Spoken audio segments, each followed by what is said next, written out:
أو زد عليه ورتل القرآن ترتيلا.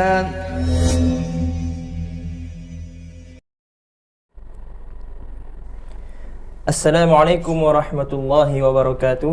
Salam. Alhamdulillah alladzi bi ni'matihi tatimmu shalihat. Asyhadu an la ilaha illallah wa asyhadu anna Muhammadan abduhu wa rasuluh. Allahumma shalli wa sallim ala nabiyyina Muhammad.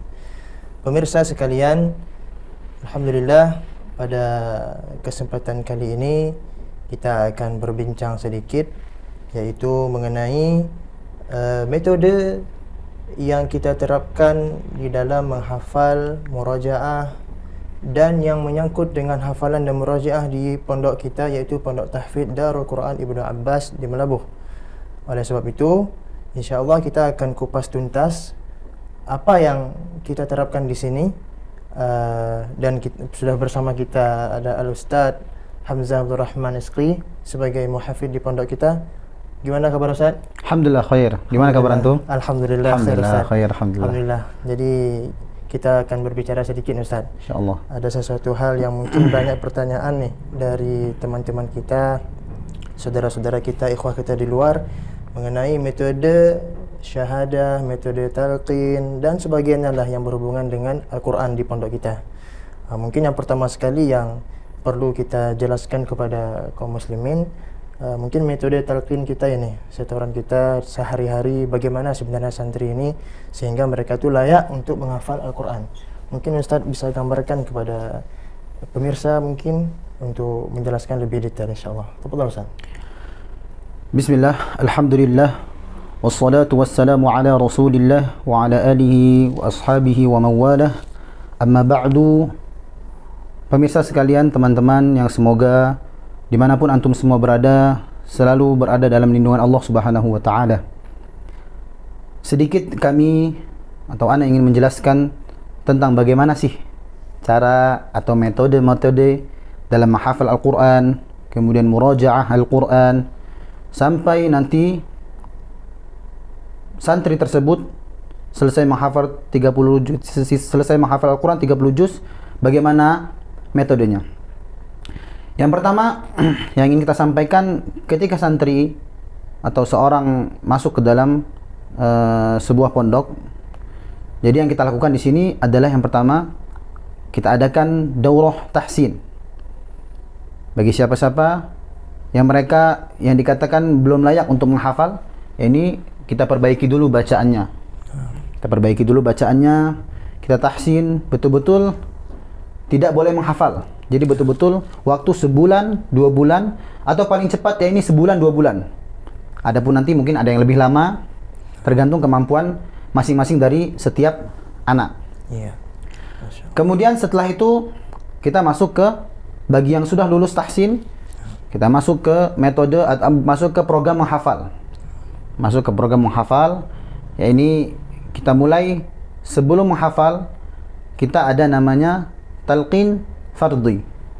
Jadi sebelum anak tersebut menyetorkan atau menghafal materi hafalannya untuk besok, kita setorkan terlebih dahulu atau distorkan pada anak tersebut, atau anak tersebut mensetorkan kepada pengajar secara bacaan, ya bin nazar, yakni dengan melihat, agar ketika nanti telah hafal, hafalan yang akan disetorkan tersebut selamat. Ya. Selamat dari apa ya ini? Kenapa dikatakan selamat? Selamat dari kesalahan. Baik kesalahan jali, yaitu besar, ataupun kesalahan khafi, atau lahnul khafi, yaitu kesalahan yang ringan, kesalahan yang kecil. Kesalahan jali adalah kesalahan-kesalahan yang sampai bisa merubah makna. Gimana Ustaz? Contoh misalnya dibaca alhamdu jadi alhamdu. Bisa berubah mana? Bisa berubah mana itu? Maka dihati-hati. Atau kanasta'in jadi kanasta'in. Jadi ain harusnya ain, tapi harusnya ain jadi hamzah. Nah, masyaallah. Ya. Atau anhar jadi anhar, ataupun sebaliknya. Anhar jadi anhar. Maka itu kami coba untuk menghilangkan semua kesalahan tersebut sebelum menghafal dengan cara talqin fardhi. Kemudian setelah talqin fardhi, barulah anak tersebut dikatakan layak untuk menghafal hafalan yang akan distorkan pada esok harinya. Seperti itu, Ustaz Rizky. Masya Allah. Kalau talqin fardhi ini istilahnya talqin wajibnya Ustaz ya? Wajib. Jadi ya, wajib bagi setiap santrinya. anak-anak itu atau setiap santri menyetorkan bacaan yang akan dihafal besok agar hafalan besok selamat dari kesalahan. Mungkin nanti terkadang seperti ini akan melewati kalimat-kalimat yang gharib atau kata-kata pada riwayat Hafiz an Asim dari jalur Syatibiyah yang mungkin mereka masih asing dalam mengenalnya. Seperti misalnya tashil dan ibdal pada kata Allah, az-zakarain, atau misalnya nabar musanna pada wa qala alhamdulillah, falamma zaqa asy-syajarah wastabaqa al-baba, atau mungkin nanti ismam rom atau ikhtilas pada kalimat la ta'manna, atau bagaimana penyebutan pada kata majriha, apakah ini tebal ataukah ro-nya ini walaupun dia imalah, apakah condongnya lebih condong ke tebal atau tipis, dan itu butuh talqin. Jadi tidak bisa mereka mengetahui tersebut tanpa adanya talqin kepada guru yang mumpuni dalam hal tersebut. Kita melihat nih Ustaz kan, kebanyakan kaum muslimin ketika dia mencukupkan untuk belajar di YouTube mungkin kan sekarang udah banyak Ustaz ya? Betul, udah banyak sekali. Udah banyak sekali mungkin ketika mereka itu bisa mengikuti bacaan masyayikh atau para asatidz yang mumpuni ilmu Al-Quran. Cuma terkadang ketika tidak ada hadir guru tersebut kan tidak ada yang bisa mensahihkan bacaan kita kan. Untuk itulah kadang-kadang mereka ini ketika dia belajar dia hanya dapat di YouTube, cuman gurunya ini tidak memberikan komentar. Betul, dia karena tidak bisa mengoreksi ya. Jadi standar kebenarannya pada dirinya. Betul. Nah, makanya kita nih harus betul-betul mentalqin kepada guru yang profesional pada bidang Ustaz. Nah, Masya Allah. Kemudian gini Ustaz, kan talqin fardhi nih sendiri-sendiri. Apa kalau talqin jama'i itu gimana Ustaz? Adapun talqin jama'i, ya ini kita tentukan makroknya. Kan kalau kita bicara tentang talqin fardhi, contoh misalnya anak tersebut sudah sampai pada surah An-Naba, berarti yang akan ditalqinkan besok dia akan menghafal surah An-Naba nih. Coba bareng-bareng saya satu lapan. Enggak, ini untuk talqin fardhi. Jadi talqin fardhi besok anak itu akan menghafal surah An-Naba. Jadi yang ditalqinkan pada hari ini yaitu surah An-Naba. Adapun nanti anak yang lain misalnya besok sudah surah An-Nazi'at. Berarti yang ditalqinkan atau yang dibacakan di hadapan gurunya hari ini yaitu surah An-Nazi'at. Jadi berbeda-beda makroknya atau berbeda-beda untuk yang untuk ditalqinkan apabila talqin fardhi. Adapun talqin jama'i kita tentukan, kita mulai dari juz 30 imma dari surah An-Nas ataupun dari surah An-Naba. Adapun di sini kita mulai dari surah An-Nas karena dimulai dari yang mudah. Jadi kita baca, guru membacanya atau ustadz membaca, kemudian yang lain mengikuti sambil menyimak. Kemudian nanti ketika sampai pada kalimat-kalimat yang mungkin di situ ada yang asing, baik bagi atau mungkin ada yang perlu dijelaskan dari segi tebal tipisnya, bagaimana cara penyebutan matnya, di mana sih dia harus berhenti dan di mana sih dia harus memulai. Nah, itu penting. Setelah itu nanti setelah guru membaca, kemudian santri mengikuti semua, baru setelah itulah mereka membaca satu persatu dan satu persatu tersebut dibenarkan. Oh, kamu salahnya di sini. Nanti PR-nya ini. Si B salahnya ini, nanti tolong ini dilatih. Jadi agar ketika talqin jama'i selanjutnya bisa meminimalisir kesalahan tersebut dengan cara latihan. Ya, Masya Allah. Jadi begitulah pemirsa ya. Jadi kita betul-betul butuh guru pembimbing yang benar-benar profesional dalam bidang Quran ini. Karena kalau kita tidak profesional ketika kita belajar Al-Quran ini, mungkin banyak terdapat kesalahan-kesalahan besar di dalam pengucapannya. Itu yang kita tangkap dari Ustaz Abdul Rahman. Kemudian Ustaz, dalam metode ujian ini Ustaz, mungkin santri sudah selesai ya, ketika dia talqin fardhinya sudah bagus dan ustaznya sudah menerima hafalannya. Kemudian misalnya dia selesai berapa halaman begitu ketika dia tuh layak untuk diujiankan tahap pertamanya gitu Ustaz, di metode dari pondok kita nih Ustaz. Bagaimana Ustaz? Gimana caranya, gimana syarat ujiannya itu berapa halaman, atau 1 juz kah atau setengah juz? Itu tahap awalnya gimana Ustaz kalau di pondok kita? Oke. Jadi mungkin antum semua belum ada yang mengetahui atau sebagian dari antum belum mengetahui bagaimana sih tata cara ujian di pondok tahfidz Darul Quran Ibnu Abbas. Jadi yang pertama dimulai dari menghafal. Oke, selesai 1 juz. Setelah selesai 1 juz, anak tersebut diwajibkan untuk ujian. Nah, itu soal saja. Soal. Dalam bentuk soal, bukan Random, random. Jadi itu ditentukan oleh penguji. Ya. Nah, mungkin kita uji 8 atau 7 sampai 10 baris per satu soal. Jadi satu juz ujian, selesai juz 1 atau selesai juz 30. Ujian 1 juz, 4 soal. Itu lebih banyak dari lomba-lomba MTQ kan? Betul. Kadang uji kalau MTQ ikut 5 juz cuma 3 soal. Iya. Atau ikut 10 juz 4 soal. Per soalnya 7 baris mungkin. Per soalnya mungkin 5 baris, 7 baris kalau yang masih tingkat-tingkat kecamatan atau kabupaten. Ini kita uji dengan 1 juz 4 soal. Kemudian dengan masing-masing soal sebanyak 7 sampai 10 baris. Setelah itu dinyatakan layak untuk lulus dengan standar kita tentunya, barulah anak tersebut boleh melanjutkan hafalannya ke jenjang selanjutnya. Mungkin nanti setelah juz 30 ada juz 29. Kalau tidak lulus bagaimana Ustadz? Kalau tidak lulus bagaimana? Kalau tidak lulus, maka anak tersebut tidak boleh menambah ke juz selanjutnya, itu juz 29. Itu sampai tuntas saja? Sampai betul-betul tuntas, dikatakan anak-anak tersebut layak untuk pindah ke juz selanjutnya. Jadi kalau dia juz 30, dia ujian tidak lulus nih. Berarti kita harus menekan dia untuk lebih giat lagi dalam memurojaah dan berhenti menghafal. Karena tidak boleh menghafal sebelum yang belakang ini lancar semua. Jadi seperti itu. Setelah 1 juz, kita adakan ujian. Oke, lulus sampai juz 30, juz 9. Masuk ke juz 1. Begitu terus, juz 1 ujian, juz 2 ujian, 3, 4, 5, berhenti di 5, perkelipatan 5. Dari 5 kita ujikan. Ya, kita ujikan berupa soal. Pertama, ditasmikan terlebih dahulu. Ujian tasmi yaitu membaca dari awal dari Al-Fatihah sampai juz 5. Juz 5 wal muhsanatu minan nisa. Sampai masuk surah An-Nisa, juz 5 akhir. Setelah itu dikatakan lulus, belum. Masih ada satu tahap, yaitu tahap soal. Jadi tetap ada ujian soal, walaupun ujian 5 juz. Tidak hanya berhenti di tasmi saja. 1, 2, 3, 4, 5 sudah ditasmikan, sudah dibacakan 5 juz full. Baru kita kasih soal. Adapun kalau tadi 1 juznya ketika ujian per juz, 1 juznya kita kasih soal 4. Ketika sudah perkelipatan 5, maka kita kurangi menjadi 1 juznya 2 soal. Berarti kalau 5 juz dapat 10 soal. Betul, seperti itu. Sampai seterusnya. Terus kalau misalnya 30 juz, terus masuk 10 juz, itu gimana ujian Ustaz? Gimana? Udah masuk nih 5 juz selesai dia nih. Pas dia masuk ke kelipatan 5 berikutnya, ketika udah 10 juz, itu gimana tuh ujiannya? Apakah soal semua ataukah soal sebagian dan ditasmi lebihnya? Bagaimana? Oh ya, mungkin seperti ini. Jadi ketika kita sudah selesai 5 juz, lanjut ke juz 6. Dari juz 6 terus setelah juz 6 selesai ujian, masuk juz 7, ujian selesai, masuk juz 8 sampai juz 10. Berhenti untuk ujian. Setelah ujian, bagaimana cara ujiannya? Apakah ujiannya hanya juz 6 sampai juz 10, yang juz 1 sampai juz 5-nya ditinggalkan? Tidak. Jadi kita tasmikan terlebih dahulu, baru kita ujikan dari juz 1 sampai juz 10. Contoh, juz 6 sampai juz 10-nya lulus. Tapi juz 1 sampai juz 5 tidak lulus. Bagaimana? Apakah dikatakan layak atau bisakah si anak tersebut pindah ke juz 11? Tidak bisa. Karena syaratnya harus tetap bisa lulus. Jadi bagaimana? Jadi jangan sampai nanti seperti ini.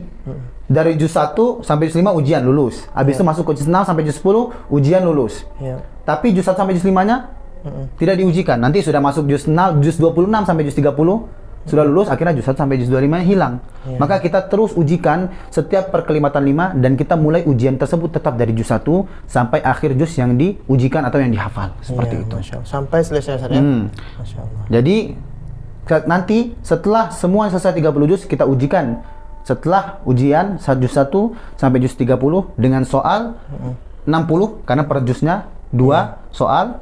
Dengan standar kelulusan kita, baru anak tersebut boleh mentasmikan hafalan secara 30 juz secara full. Syarat. Mungkin ada yang ini kok tiba-tiba bisa tasmi ini, gimana sih? Susah banyak yang tanya Ustaz. Padahal kan kalau kita lihat syahadah itu biasanya persiapannya lama saja. Lama, mungkin sampai bertahun-tahun mungkin kan? Berbulan, bertahun. Jadi betul. Lamanya waktu ini terkadang kan mubazir ya bagi dianya, mungkin dia bisa melanjutkan lagi untuk dia tuh memperdalam ilmu yang lain, betul. Nah, jadi bagaimana Ustaz? Tanggapan Ustaz mungkin untuk menjelaskan itu kepada pemirsa mungkin yang masih bingung dengan syahadah kita, kok sebentar ya 3 minggu udah cukup. Apa itu efek daripada ujian per juz, kemudian per 5 juz dan begitu? Jadi mungkin yang perlu antum ketahui semua, kawan-kawan di rumah sekalian. Jadi yang sudah Ana bilang tadi, jadi syarat di kita kapan sih anak tersebut dikatakan layak atau dikatakan boleh untuk mentasmikkan hafalannya secara keseluruhan. Setelah dia selesai tentunya ya. Dari juz 1 sampai juz 30 masuk sampai surah An-Nas. Kapan dikatakan dia boleh ditasmikkan 30 juz? Setelah dinyatakan lulus ujian soal dari juz 1 sampai juz 30 per juznya 2 soal.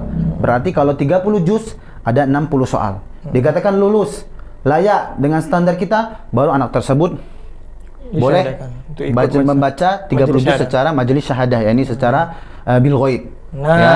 ada lagi pertanyaan Ustaz. Setelah paling. mereka itu sudah layak untuk duduk di majelis syahadah ini, dan terkadang mereka itu, yang maksudnya ini kita melihat ya di berbagai macam media, kita melihat ketika di video kan, kadang kan harus disetor itu kadang dengan kecepatan bacaannya yang luar biasa dan dalam waktu yang singkat gitu, sehari harus selesai. Betul. Apakah harus demikian kita dalam menyetorkan untuk syahadah tersebut, atau mungkin ada cara-cara lain yang mungkin kita pernah mendengarnya? Saya pernah melihat di Madinah, Yang antum pernah melihat ya? Ya, melihat. Betul. Dan guru-guru kami juga demikian, ketika mereka itu syahadah, ya kapan mau gurunya, yang penting santrinya siap aja. Oh, kapan mau gurunya? Berarti kalau misalnya gurunya bilang sekian, kapan kesempatnya sekian. Yang penting dengan syarat muridnya siap. Ya, muridnya siap. Biasa mungkin sekitar paling maksimal itu 3 hari lah. 3 hari. Bisa jadi seminggu mungkin ya? Bisa jadi sebagian cepat gitu. Di Maghrib kan mungkin di Maroko demikian. Nah, itu bagaimana Ustaz yang kita lakukan di sini di pondok kita? Oke. Nah. Yang perlu antum ketahui itu, setahu Ana dan selama sejauh Ana di sini ini belajar, mulai mondok dari kelas 1 SMP sampai berkecimpung di dunia pesantren kurang lebih hampir 10 tahun. Masya Allah. Jadi selama Ana pindah ke sana ke sini, selesai di sini, pindah ke sini. Jadi kita bilang selesai 30 juz, yakni syahadah biasanya atau tasmid 30 juz dalam 1 hari, itu baru hype beberapa tahun ke belakang ini, Ustaz. Jadi dulu tuh jarang kita temukan lah. Dan baru mulai dipublish akhir-akhir beberapa tahun ke belakang ini. Kemudian sebetulnya itu sah-sah saja bagi yang ingin melakukan tafadhol. Adapun kita di sini, kita mewajibkan atau melazimkan santri kita untuk membaca 30 juz Al-Quran, yakni tasmi atau syahadah 2 sampai 3 hari. Kenapa sih 2 sampai 3 hari? Kenapa nggak 1 hari saja? Nah, itu juga tentunya. Mungkin ada yang bertanya seperti itu kan? Karena gini Ustaz, banyak orang awam terlihat itu gimana ya? Karena kan orang kan pengen nih ambil mushaf, kan lihat bacaan syahadat itu gimana? Ini apa nih baca kok cepat kali gitu? Nah, itu gimana Ustaz? Apakah gimana ya? Maksudnya kadang-kadang kan orang kan pengen juga nih mengikuti bacaannya. Pengen juga menyimaknya dengan teliti lah ya. Apalagi terutama untuk orang-orang yang memang nggak ada, bahkan dia nggak ada hafalan, mungkin cuma juz 30 atau mungkin cuma ada beberapa surat di juz 30 seperti itu ya, betul-betul. Nah, itu gimana Ustaz? Jadi untuk seperti itu, itulah tujuan kita. Yang pertama, kalau dulu di Pondok Ana itu tasmi 30 juz setelah selesai maksimal waktu 3 hari Ustaz. 3 hari Ustaz ya. Masyaallah. Anak tersebut boleh mentasmikan 1 hari, boleh 2 hari, boleh 3 hari, dan tidak boleh lebih dari 3 hari. Itu syarat dari pondok kami yang dulu. Nah, dan orang-orang yang bisa atau dikatakan layak untuk mentasmikan Al-Quran 1 hari, yakni 30 juz dalam 1 hari, yakni 1 kali majelis maksudnya, adalah orang-orang yang memang betul-betul sudah direkomendasikan oleh Ustadz. Oh, ini dikatakan beliau layak nih baca 1 hari 30 juz. Karena apa? Melihat bacaannya. Melihat bacaannya. Adapun tidak seluruh santri yang baru selesai, apalagi mungkin baru belajar 1-2 tahun, 3 tahun, itu jarang yang bisa membaca cepat dengan jelas. Karena itu butuh latihan, Ustaz. Itu analisa bertahun-tahun itu butuh latihan yang dia tuh. Bagaimana caranya membaca dengan jelas, terutama dalam keadaan cepat. Mungkin kalau kita bilang, kalau kita baca lambat, mungkin semua hak-hak huruf dan mustahaknya huruf, sifat-sifatnya itu bisa terbaca dengan jelas. Itu berpengaruh sekali ketika seseorang itu jadi imam. Betul Ustaz, betul. Akan terbawa. Akan terbawa, betul. Jadi tujuan kami seperti itu. Karena anak-anak kami lihat belum ada yang mampu untuk membaca cepat dengan jelas. Karena setiap orang bisa atau mampu mungkin membaca Al-Quran dengan cepat. Tapi tidak setiap orang atau tidak semua orang bisa membaca Al-Quran dalam keadaan cepat dengan jelas. Masya Allah. Bagi yang ingin menghafalkan, membaca tasmi atau menghafal tasmi'kan hafalannya 30 juz dalam satu hari, kalau dia mampu membaca dengan jelas, tafadhol, silakan. Bahkan dulu ana ketika di Wadi Mubarak atau di Pondok Anen dulu di Subang mentasmi'kan Al-Qur'an secara 30 juz dalam waktu satu hari, alhamdulillah. Dimulai dari ba'da subuh dan selesai jam 11 malam. Bihamdillah wa bifadlillah kan. Akan tetapi semua itu harus ada rekomendasi dari masyayikh tentunya. Kan, oh kamu bisa baca satu hari 30 juz dengan bacaan kamu yang seperti ini. Sudah dites, coba kamu baca dengan hadar. Saya pengen dengar. Hadar itu gimana? Hadar itu mungkin belum pemirsa atau kawan-kawan semua belum ada yang tahu hadar itu apa. Jadi tingkatan dalam membaca Al-Quran itu ada 3. Yang pertama hadar, yang kedua tadwir, dan yang ketiga atau yang terakhir tahqiq. Apa sih itu hadar atau apa itu hadar? Hadar adalah bacaan, ya ini membaca Al-Quran dengan cepat tanpa menghilangkan hak dan mustahaknya huruf atau sifat-sifat pada huruf tersebut. Adapun tahqiq adalah membaca Al-Quran dengan lambat, biasa dipakai untuk talqin atau metode-metode pembelajaran kepada santri-santri yang mungkin ingin belajar Al-Quran. Seperti itu, mujawwad. Ahsan, mujawwad, tamam ya ini. Jadi itu adalah bacaan yang lambat tanpa tamtid. Tamtid adalah misalnya kita tarik kayak gini. Inna ya ayyu, itu namanya tamtid dalam kesalahan Al-Qur'an, tamtid. Adapun tadwir pertengahan. Tidak terlalu cepat atau tidak terlalu lambat. Di antara hadar dan tadwir dan tahqiq itu ada yang namanya tadwir. Tidak terlalu cepat dan tidak terlalu lambat, itu sedang. Mutawassit, pertengahan, tartil, mungkin biasa dikatakan atau biasa dikenal dengan tartil. Jadi seperti itu. Jadi tidak semua orang, coba kamu baca dengan hadar. Jadi sebelum kita mentasmikan itu dulu di pondok kami, dites dulu, coba kamu baca dengan hadar. Apakah jelas? Kalau dikatakan, oh kamu bisa mentasmikan dengan 30 juz dalam satu hari, dikatakan naik, boleh tafadhol tasmi. Masya Allah. Adapun mungkin sebagian orang ingin mentasmikan dalam satu hari, itu kembali kepada masing-masing atau individual lembaga tersebut. Adapun kami melazimkan santri di sini untuk mentasmikan 2 sampai 3 hari karena kami lihat belum ada yang mampu membaca Al-Qur'an dengan cepat, yaitu dengan hadar, dengan jelas. Tujuan kami apa? Agar bisa menyimak. Siapa sih yang bisa menyimak? Apakah orang yang hafal saja? Tidak. Orang yang tidak hafal pun ingin menyimak. Ada keinginan untuk menyimak. Apa sih yang dibaca nih? Apa sih, kita nggak pengen ketika baca itu banyak menyolong-nyolong huruf. Innal ladzina kafaru sawa'un, misalnya kayak seperti itu kita bilang kan. Itu kita tidak ingin. Bahkan seperti yang udah pernah Anda sampaikan, itu kadang kita aja yang sudah hafal kadang enggan menyimak gitu kan. Apalagi takutnya di kawan-kawan yang awam, mungkin baru ingin belajar Al-Quran, takutnya nanti dia terpengaruh untuk juga bermudah-mudahan dalam membaca seperti itu. Itu yang ditakutkan dari kami, makanya kami melazimkan santri kami untuk membaca atau tasmi' atau syahadah dengan waktu 2 sampai 3 hari seperti itu. Nah, terakhir. Kan kita ada bikin itu live di pondok kita. Itu kira-kira gunanya apa sih? Live apa tuh? Kan kita ada live 2 nih. Live soal jawab. Soal jawab. Setelah syahadat ada soal jawab. Apakah itu untuk apa sebenarnya itu? Apa sebagai maksudnya supaya dia itu layak ya ketika ditanya? Apakah sekedar buat keren-kerenan? Betul. Jadi apa namanya, live kita yang dalam berbentuk soal setelah adanya tasmi' syahadah 30 juz itu bertujuan untuk, ya ini syiar bahwa dia atau anak santri tersebut mampu atau lancar hafalan 30 juz baik secara bacaan, ya ini bacaan berurut dari juz 1 sampai juz 30 ataupun secara soal. Tentu dalam segi kualitas yang namanya kapasitas ujian dengan soal itu lebih sulit. Jauh lebih sulit. Betul. Karena kita bilang lah, kalau kita baca juz 1 sampai juz 30 berurut, biasa. Kita bisa tahu halaman setelah ini halaman apa, karena kita sudah baca dari awal halamannya. Kita bisa tahu ini setelah surah Al-Baqarah surah apa, karena kita berurut bacanya. Adapun di tes, tidak dengan soal. Apalagi soal random, dari ujung orang tanya, pindah ke awal, pindah ke pertengahan, pindah ke surat ini. Apalagi dan itu bisa jadi pertanyaan yang mungkin mirip-mirip ya. Ayat-ayat mutasyabihat yang mungkin ada kesamaan tapi tetap ada perbedaan di sebagian kalimatnya seperti itu. Jadi tujuannya untuk mensyiarkan bahwa tetap layak. Bagaimana caranya bisa dikatakan layak dalam keadaan membaca tasmi' seluruh hafalannya, baik dengan ujian tasmi' syahadah 30 juz ataupun dengan ujian soal seperti itu, Ustaz. Itu tujuan utama kita tentunya, dan agar menjadi motivasi juga untuk kawan-kawan sekalian. Tentunya itu seperti itu.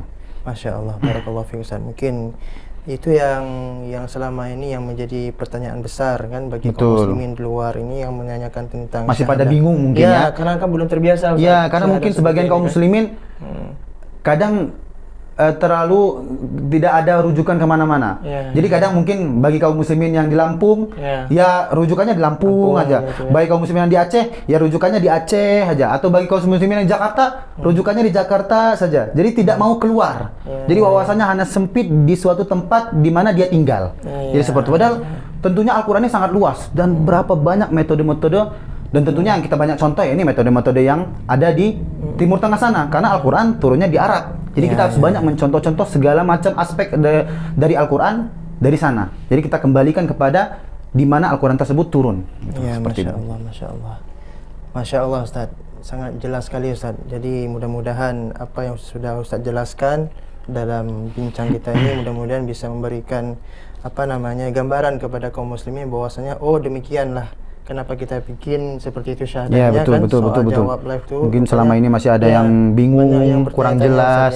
Nah, mungkin insya Allah video ini dapat menjelaskan kepada antum semua. Dan mungkin antum yang masih bingung-bingung, ragu-ragu, ya ini samar. Mungkin insya Allah bisa menerangkan ini semua dengan video ini insya Allah. Seperti itu. Masya Allah, Masya Allah. Ustaz, alhamdulillah, mungkin demikian bincang santai kita.